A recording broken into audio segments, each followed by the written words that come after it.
నమస్తే BCN news కి స్వాగతం. నా పేరు నీలిమ. ముందుగా ముఖ్యాంశాలు. ఒంగోలులో సబ్ స్టేషన్ను ప్రారంభించిన మంత్రి గొట్టిపాటి. ప్రజలకు నిరంతరాయంగా విద్యుత్ అందించేందుకు సబ్ స్టేషన్ల సంఖ్య పెంచుతున్నట్లు వెల్లడి.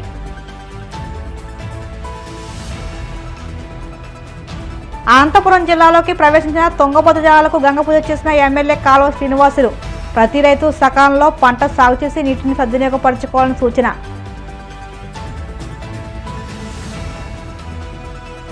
కూటమి ప్రభుత్వం కక్ష సాధింపు చర్యలకు పాల్పడుతుందన్న మాజీ మంత్రి అమర్నాథ్. వెన్నుపోటు స్కామ్లకు సూత్రధారి చంద్రబాబు నాయుడు ఆగ్రహం.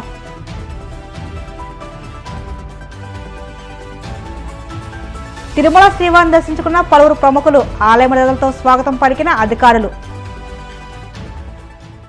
తప్పు చేసిన వాళ్లపైనే చట్టపరమైన చర్యలు తీసుకుంటున్నామని విద్యుత్ శాఖ మంత్రి గొట్టిపాటి రవికుమార్ స్పష్టం చేశారు. ఒంగోలులో 4,80,00,000తో నిర్మించిన సబ్ స్టేషన్ ని ఎమ్మెల్యేలు దామచల జనార్దన్, విజయ్ కుమార్ తో కలిసి ఆయన ప్రారంభించారు. ప్రజలకు నిరంతరాయంగా విద్యుత్ అందించేందుకు సబ్ స్టేషన్ల సంఖ్య పెంచుతున్నామని ఈ సందర్భంగా ఆయన వెల్లడించారు.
పాలన తెలుగు అడుగు కార్యక్రమం ద్వారా నేను స్థానిక శాసనసభ్యులు దామచల జనార్దన్ గారు, విజయ్ కుమార్ గారు, ఎమ్మెల్యే గారు, మేము అందరం కూడా ఇక్కడికి వచ్చాము. దాదాపు 4,80,00,000 రూపాయలతోటి వాళ్ళ సబ్ స్టేషన్ ప్రారంభిస్తున్నాము. ఈ ప్రభుత్వం అధికారంలోకి వచ్చిన తర్వాత నాణ్యమైన విద్యుత్తు, 9 గంటల విద్యుత్తు రైతులకి, అట్లానే ఇళ్లకి మంచి విద్యుత్ ఇవ్వాలనే దానికోసం వాళ్ళ సబ్ స్టేషన్ ప్రారంభించాము.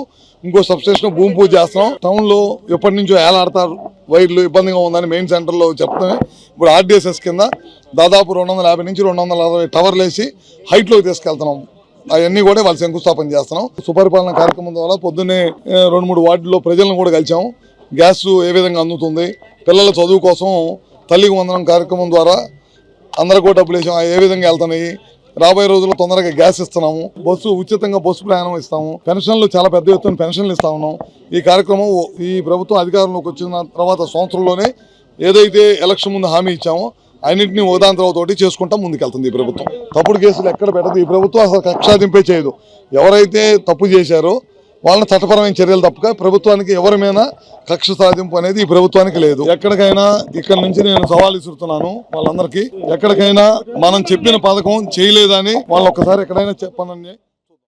అనంతపురం జిల్లా బొమ్మనహాల్ మండలంలోకి ప్రవేశించిన తుంగభద్ర జలాలకు ఎమ్మెల్యే కాలువ శ్రీనివాసులు గంగపూజ చేశారు. అనంతరం ఎమ్మెల్యే మాట్లాడుతూ ప్రతి రైతు సకాలంలో పంట సాగు చేసి నీటిని సద్వినియోగపరచుకోవాలని సూచించారు. నీటి పొదుపు పాటించడం ప్రతి ఒక్కరూ అలవర్చుకోవాలన్నారు. తుంగభద్ర ప్రాజెక్టు పరివాహక ప్రాంతాల్లో కురిసిన వర్షాల వల్ల ఈసారి ముందే ప్రాజెక్టు నిండిందని, ప్రస్తుత ఏడాది 23 టీఎంసీలు ఎగువ కాలువకు అందనున్నాయని వెల్లడించారు.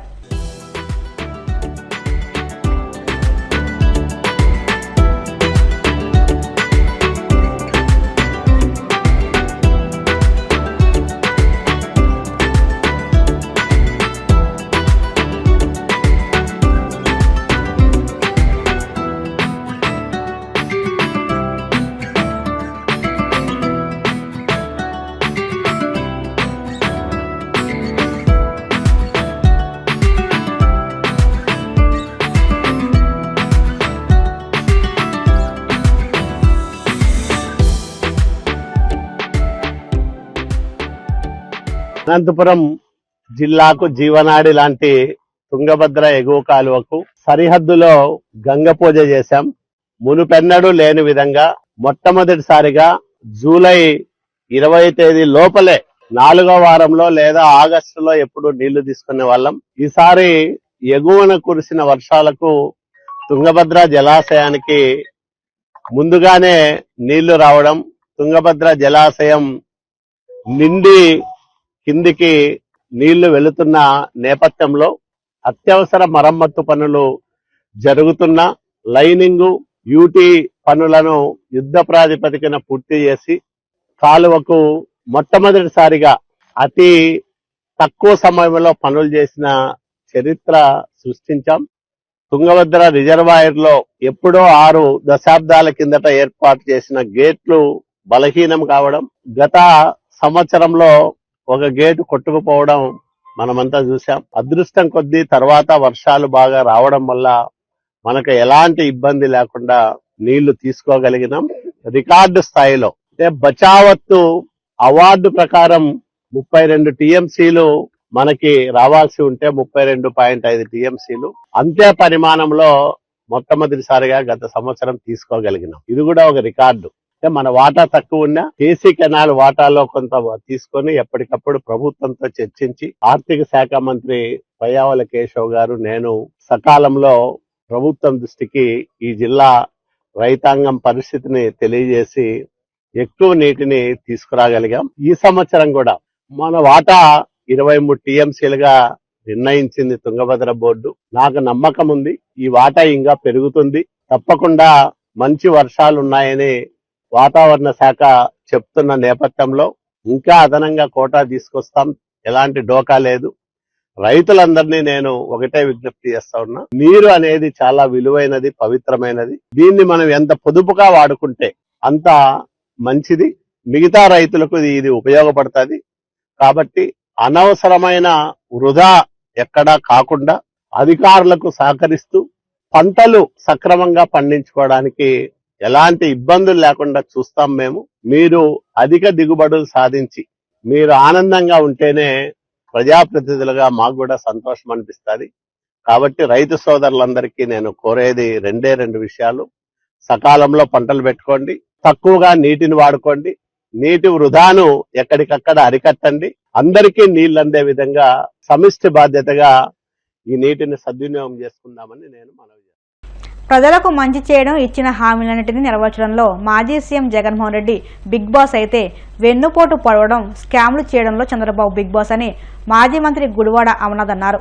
విశాఖలో ఆయన మీడియాతో మాట్లాడుతూ మామకు వెన్నుపోటు పొడిచి పార్టీని లాక్కోవడం, ప్రచారం కోసం ప్రాణాలను తీయడం, ఓటుకు కోర్టు కేసులతో ఎమ్మెల్యేలు ఎమ్మెల్సీలను కొనడం వరకు చంద్రబాబును మించిన బిగ్ బాస్ ఎవరూ లేరన్నారు. కూటమి ప్రభుత్వం గ్రామస్థాయి నేతల నుంచి రాష్ట్ర స్థాయి నాయకుల వరకు అందరిపై తప్పుడు కేసులు పెడుతూ వేధిస్తుందని ధ్వజమెత్తారు. వైసీపీ ఎంపీ మిథున్ రెడ్డిని రాజకీయ కుట్రతోనే అరెస్ట్ చేశారని దుయ్యబట్టారు. సరే, కింద స్థాయి కార్యకర్తల దగ్గర నుంచి, సోషల్ మీడియా యాక్టివిస్టుల దగ్గర నుంచి, గ్రామాల్లో ఉన్నటువంటి వైఎస్ఆర్ కాంగ్రెస్ పార్టీ నాయకుల దగ్గర నుంచి చివరికి రాష్ట్ర స్థాయిలో ఉన్నటువంటి నాయకత్వం వరకు అనేక కేసులు, దాదాపు 2700, 2800 కేసులు ఈ గత 15 మాసాల్లో ఈ ప్రభుత్వం పెట్టింది. ఈ మధ్యకాలంలో కూడా మీరు అందరూ చూశారు, మా పార్టీ సీనియర్ పార్లమెంటేరియన్ 3 సార్లు, మూడోసారి ఎంపీగా వ్యవహరిస్తున్నటువంటి మిథున్ రెడ్డి గారి మీద మొన్న రీసెంట్ గా వారిని విచారణకు పిలవడం, వారిని అరెస్ట్ చేయడం, నిన్న సెంట్రల్ జైలు కూడా తరలించడం, రిమాండ్కి వేయడం అనేటువంటిది మీరు అందరూ కూడా చూశారు.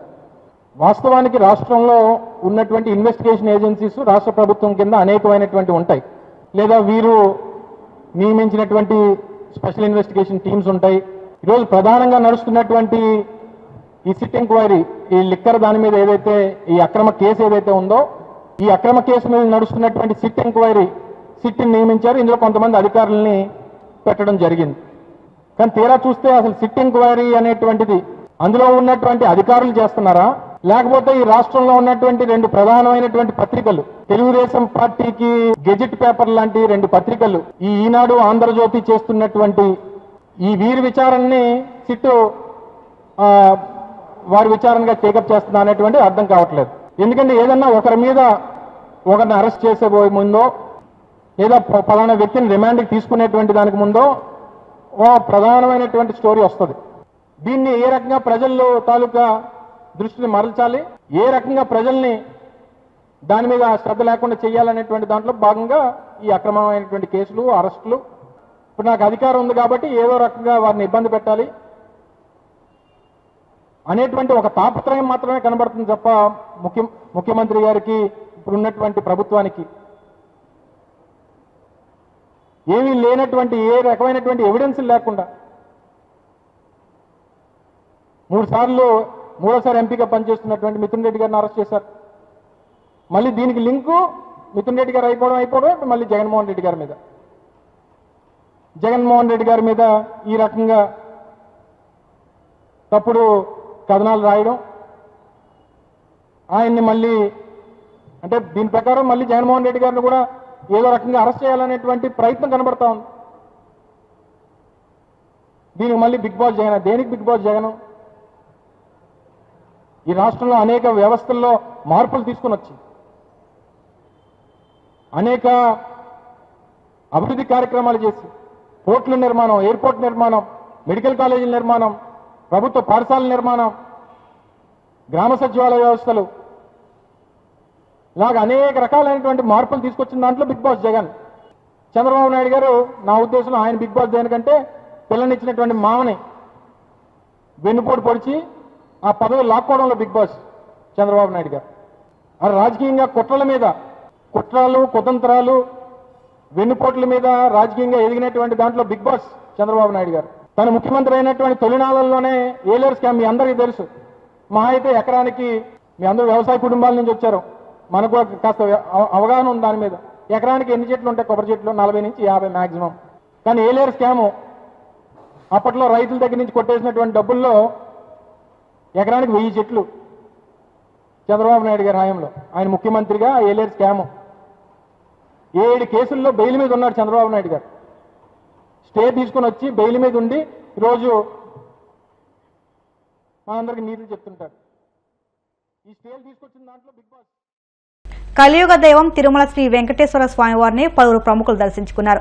వీఐపీ విరామ సమయంలో ఏపీ హైకోర్టు న్యాయమూర్తి రవినాథ్ తిలారి, ఎమ్మెల్యే భూమా అఖిలప్రియ వేరువేరుగా స్వామివారి సేవలో పాల్గొని మొక్కులు చెల్లించుకున్నారు. దర్శనానంతరం వీరికి రంగనాయకుల మండపంలో వేద పండితులు వ్యాసవచనం అందించగా ఆలయాధికారులు స్వామివారి తీర్థప్రసాదాలు అందజేసి పట్టు వసంత సత్కరించారు.